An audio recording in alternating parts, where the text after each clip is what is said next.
This episode of Budget MTG Decks is sponsored by TCG Player, the best place to buy your cards in the US. Welcome to Budget MTG Decks. All the cards you see in our videos are $1 or less, with exception of the Commander cards. Also, don't forget to hit the subscribe button and click the bell icon to be notified when a new video comes out. Hi, welcome to Budget MTG Decks. I'm David. I'm Stefan. And today we're going to be talking about a fun and effective commander deck you can build without breaking the bank. We're going to talk about ARISTOCRATS commander in the form of Teysa Karlov.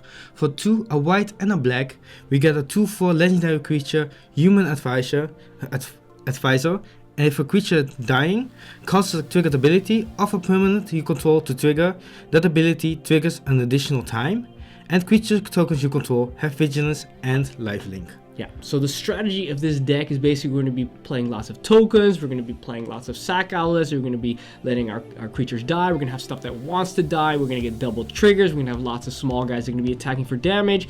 It's going to be tons of fun. So there's 3 main things we want to do. We want to sacrifice creatures for double death triggers, we want to produce lots of tokens for offense and defense, and we want to recur creatures from our graveyard repeatedly to keep getting those effects over and over again. And don't forget, tokens also hit the graveyard, which means they also have death triggers. Absolutely, and it's also pretty affordable, this deck, right? Yeah, the commander is $1.49 and the rest of the deck is $31.93, which makes it a total of $33.42. Now let's look at the deck list grouped by category. So we divided the synergy cards into tokens, sack outlets, and the payoff cards. Payoff cards are the cards that get some kind of payoff when stuff dies. So we're going to start off with Pawn of Ulamog and Sifter of Skulls. Both of these cards have a look when another creature dies, and then we're going to be getting some form of Eldrazi token which we can sacrifice for colorless mana. And then we have Lightning Calls, Open the Graves, and Requiem Angel, which get tokens when something dies. Lightning Calls, you don't get it immediately, but later on in the game. Open the Gates, you get 2/2 zombies, and Requiem Angels, you get spirits. But what's cool about Requiem Angel is that you get spirits even if other non-spirit tokens die. Yeah, that's pretty cool, because normally with all these effects, we only really get the effect when a non-token creature dies, and Requiem Angel is one of those exceptions where it's just tokens are fair game as long as they're not spirits. Then we have Dictate of Heliod and Ethereal Absolution. These are 2 enchantments that work really well with our tokens. Dictate of Heliod has Flash, which is really nice for blowouts when people attack into you thinking that you won't be able to do much, and then all of a sudden your 1/1 flying spirits are 3/3 flying spirits or more, which is really brutal. And Ethereal Absolution has the added benefit of not only does it pump our creatures a little bit, but it also reduces the power and toughness of our opponent's creatures by 1. So anything that is 1 toughness is just that's gone. It hits the table, it's just dead. And on top of that, added gravy on top of this pork pie card. I don't know where I'm going with this metaphor, but it's something tasty. That is the fact that we can also use it as graveyard hate and be able to exile cards from our opponent's graveyards. And we're also going to be getting a 1/1 spirit for that, which is pretty sweet. Yeah, it's always nice. And then with Teysa, Envoy of Ghosts, 5 white and a black, a 4/4 legendary creature, human advisor. She has vigilance, protection from creatures, and whenever a creature deals combat damage to you, destroy the creature, put a 1/1 white and black spirit creature token with flying onto the battlefield, which deters people. And she's also called Teysa, but she has a different name in total, which means you can have both of them on the table. Yeah, it's good to have Teysa and other Teysa both there helping each other. It's not to be underestimated. The protection is great for blocking because, of course, you can block any creatures and it won't die, even if you won't be able to kill them. And, of course, when you're attacking with Teysa, people can't block with their creatures because it has protection from creatures, which means it can't be blocked. So it does so many things in this deck, which is really nice. Then we move on to the sack outlets. We have Cartel Aristocrat, Maw of the Obsidat, and Friction Plague Lord. You know, sometimes we got creatures coming in and they got an enter the battlefield effect, but mostly we got creatures that have die triggers, because of course with Teysa we want to have multiple die triggers, but they do need to die. We don't always want to wait till our opponent kills their creatures for us, so we got our nice little sack outlet so we can just sack them for free. These are the 3 examples that allow us to sack them for free. Allows us to sack them for free. Important to remember also that Phyrexian Plague Lord can also sack itself to make a target creature -4/-4. You know, so in a pinch we can use it as more powerful removal if we don't have a lot of tokens. But usually I have enough tokens. Yeah, it's just the free sacrifice outlet is just really nice. Then Vampiric Rites, Hidden Stockpile, Eily Eternal Pilgrim, and Ghost Council of Orzhova. It's all have them pretty cheaply, sacrificing things, and they have added bonuses, which is just really nice. Just gaining life, getting creatures, drawing cards, all things you want to do. Yeah, exactly. Then we move on to the payoff cards. These are the cards that care about when stuff dies. We've got Zulaport Cutthroat, Pious Evangel, and Falkenrath Noble. All these cards essentially do the same. When stuff dies, when non-token creatures die, or when they die, we're going to be draining our opponents, either all of them simultaneously or one targeted opponent, and we're going to be gaining that much life, which is pretty sweet. Really keeps us in the game in the long term. It's also really nice to have that reach sometimes, because sometimes you can't get in with combat. Yeah. Scavenger Drake and Treasure Keeper. Scavenger Drake just gets really big, and it has flying, so it has that evasion. And Treasure Keeper is just really nice because you can get more things from your deck for free. Yeah, you get it, of course, when you want to have this die. When Teysa's on the battlefield, so we're going to be getting 2 cards for the price of 1 in essence. And what's cool about Scavenger Drake, of course, is that it doesn't care if it's doesn't have to be a non-token creature either. So just when all our tokens die, that's also giving a counter, which means this thing gets insanely fast, insanely big, insanely fast. That is it for the synergy cards. Let's have a look at the protection cards. The only category you have of protection is targeted protection. Resolute Watchdog and Spirit Bonds. It's really nice. Spirit Bonds can also give you tokens that you can sack to give protection to something, and Resolute Watchdog just protects. Yeah, exactly. Make sure that both cases use the term indestructible to protect, which means that, we can also use them as board wipes to make sure that our commander, for example, doesn't die. But it is important to remember that, yes, it doesn't protect against exile effects or stuff that gives the creature -X, reducing it to 0 or less toughness. Then we have Dark Privilege and Fanatical Devotion. Both of these enchantments give regenerate to the creature. Dark Privilege, we pop it on a creature, and for example, our commander, what's really nice is that it also functions as a way to regenerate our commander, in this case if we enchant it, but it also is a sack outlet, a free sack outlet, an extra one on top of the ones we already have. And Fanatical Devotion, exactly the same, also a free sack outlet, also allows us to regenerate, but this one it's just a regular enchantment, so we don't have to put it on top of a creature. We just put it on the table and use it to protect everybody. All right. Which means in the board wipe, you have half your board still left. Yeah, that's actually super, super handy. That's it for the protection cards. Let's have a look at the control cards. We divided the control spells into those that remove creatures, those that remove non-creatures, and those that are just board wipes, which remove all the creatures. We're going to start with the creature removal, and that is Swords to Plowshares, Mortify, Utter End, and Flesh Allergy. Now, Swords to Plowshares and Utter End allow us to exile a creature, and of course, Utter End actually also hits non-creatures. It hits anything you want. Mortify gives us a little bit of flexibility by allowing us to hit either target or enchantment, so this is not just strictly limited to creatures. And Flesh Allergy is limited only to creatures, but the beauty of it is that not only is it also a sack outlet, which is nice for us to make sure that we can sack something, but also we're going to be making our opponent lose life equal to the number of creatures that die this turn. And remember, that does include tokens, so this is wonderful to do after we just sacked our entire board. We got lots of bonus, lots of extra value from things. We drew cards, we scry, we did all this cool stuff, a lot of trigger here, trigger there. And when we say, 20 creatures died, and then we say, bam, and now we sack this one creature, I get another trigger, and your best thing dies, plus you take 20 damage on it. That's just hilarious, and it's happened to me. Stefan did that to me, so that's why I know that it's possible. You don't need to kill the best thing, you just die. Yeah, that's also very possible, yeah. And the next one's Orc Sure Shot.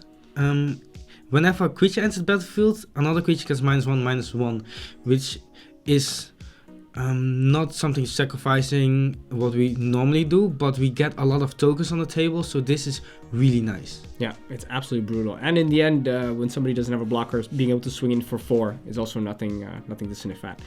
Then we have Abyssal Gatekeeper, Plague Crafter, and Butcher of Malakir. These are all the ones that make our opponents sacrifice stuff. Abyssal Gatekeeper, when it dies, remember that, of course, cool with the death trigger. It's going to have 2 triggers with Teysa on the battlefield, but it says each player, not each opponent. So remember that you also have to make sure you got enough tokens, because otherwise you may have to sacrifice Teysa as well, which would be kind of bad. Playcrafter doesn't really matter. You can sacrifice itself when it comes in. And Butcher of Malakir, the beauty of it is it does look at your tokens. So that means whenever you are going to be sacrificing your tokens or your insignificant creatures, or all our opponents have to sacrifice something, and that's only our opponents have to do that. So Butcher of Malakir is just beautiful when it's on the table. Yeah, and it's a big creature with flying. Amazing, yeah. And then the non-creature removal is Reliquary Monk and Archon of Justice. Reliquary Monk destroys target artifact or enchantment, and Archon of Justice exiles target permanent.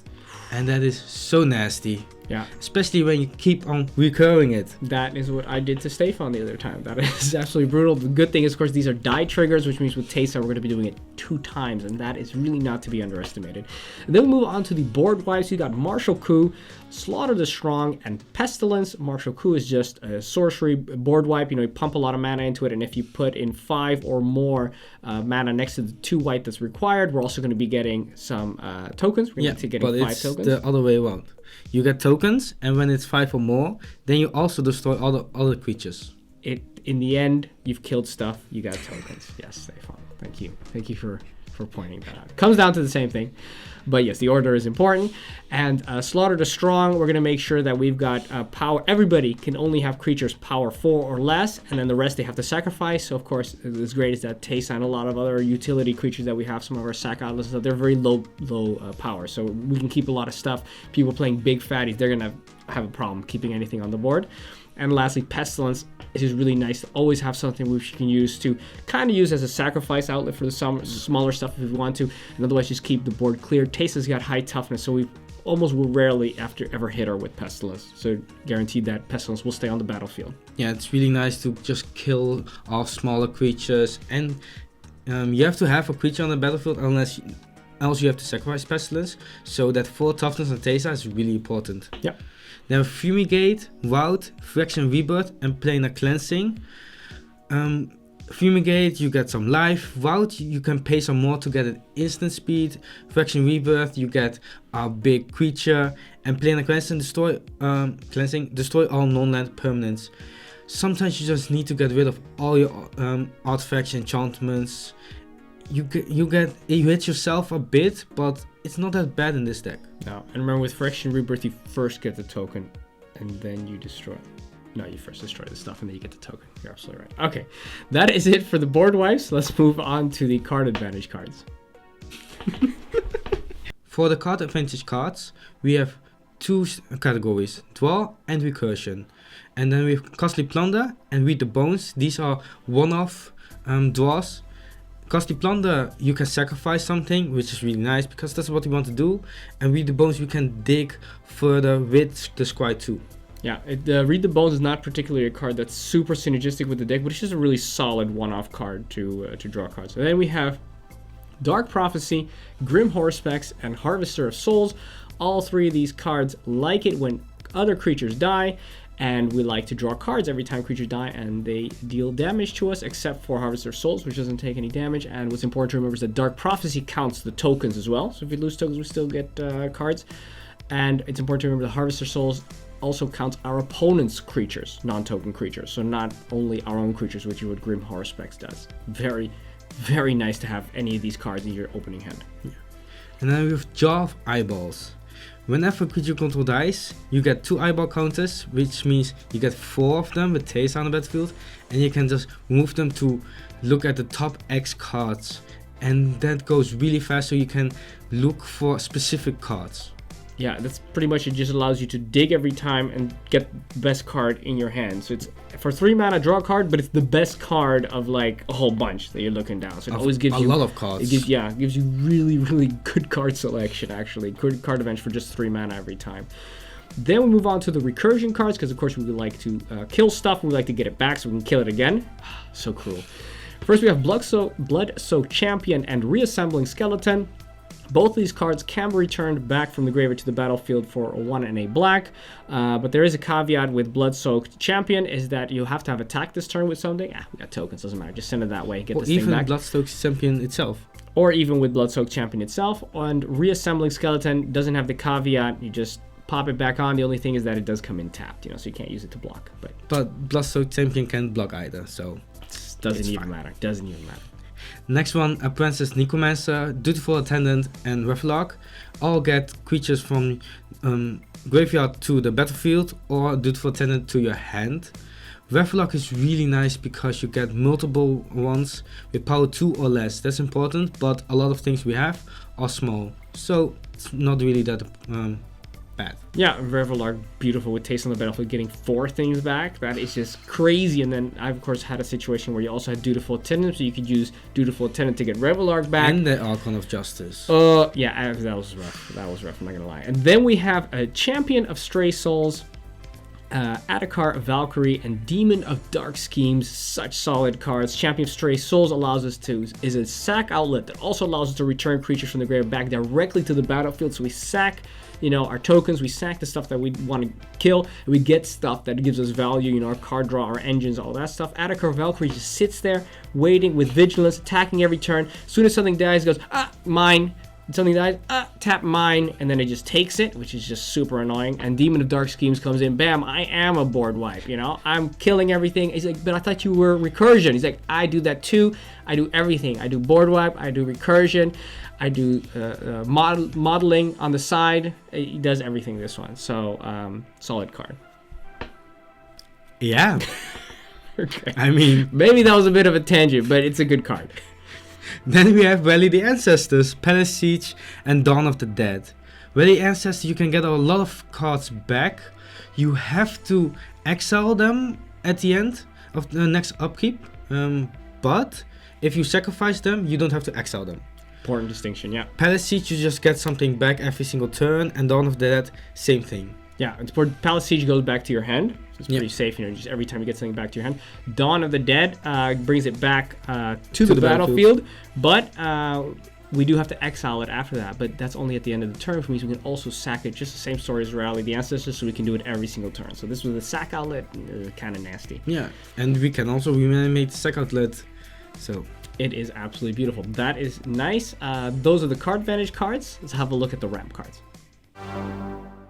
Okay, we have a few ramp cards, mostly based on artifacts. We have Orsov's Signet, Darksteel Ingot, Oketra's Monument, and Pitiless Plunderer.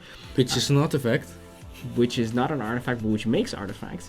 Then we have Orsov's Signet, Darksteel Ingot, that's just our basic mana ramp. And Oketra's Monument makes all our white stuff cheaper, which is nice. We got a lot of white spells. These are only creature spells, though, which, like being able to play Revelock for 4 is just pretty nice. And also, whenever we cast a creature spell, we're also going to be creating a token, which is nice because we like to have the tokens. So this does a lot of good stuff for us. And Pitiless Plunderer, not to forget, this creates treasures which you can sack for mana of any color. So when Teysa is on the battlefield, whenever we kill something, we're going to be getting 2 treasures, which, as Stefan has previously pointed out to me, can go infinite with the Bloodsoaked Champion and Reassemble Skeleton. Exactly, which is, and don't do that when you've got one of your drainers on the battlefield, because that's basically you instantly win. And why would you not do that? Infinite combos are not fun, Stefan. How many times did I tell you? No. Infinite combos are not fun. No, don't do that. Anyway, so those are the ramp cards. Let's have a look at the lands. We divide our lands in 13 plains, 14 swamps, and 10 non-basics. Also of Guildgate, Scoured Barns, Forsaken Sanctuary, Tainted Field, Caves of Koilos, and also of Basilica all tap for white or black. And also Basilica taps for both. Yeah. Then we have Memorial to Folly, Mortuary Mire, Temple of the False God, and Rogue's Passage. Memorial to Folly, Mortuary Mile kind of work as kind of recursion, get us creatures back to our hand or on top of the library. And Temple of the False God just gives us a little bit extra mana later on in the game. Rogue's Passage is nice when we got a big fat beater, people want to block, we don't like that, bam, make it unblockable. Always solid, Rogue's Passage, in pretty much any deck. That is it for the lands. Let's have a look at some example starting hands. Here we have 2 starting hands. The first one is more token oriented and the second one is more sacrificing oriented and draining. The first one has Spirit Bonds, Open the Graves, Absolution to get that engine running, and with a recursion like with Bloodsoaked Champion you can really get a lot of tokens. It's only missing a sack outlet, but this is a good start hand. Next one, you have the also Signet to just get into your Teysa real fast, Sam Skeleton with sack outlet, and then a Zulaport Cutthroat. you just get the mana and just sacrifice, keep on sacrificing to just keep on draining. And now let's look at some non-budget upgrades. And here we have some examples of some non-budget upgrades. Now we have some examples of cards that you can put in, which are very powerful, but we're also showing you some good cards you can take out to make space for these non-budget upgrades. They kind of do they have similar functions, so you won't sacrifice the effectiveness of the deck by upgrading it to these stronger and more expensive cards. That is it. Thank you very much for watching. I'm David. I'm Stefan. This was Budget MTG Decks. Find all the cards discussed in this video in the description below. Also, show you're a fan of the channel by rocking this awesome Budget MTG Decks merchandise. This show was made possible by the support of our loyal patrons. Head on over to patreon.com/budgetmtgdecks and donate as little as $1 per month.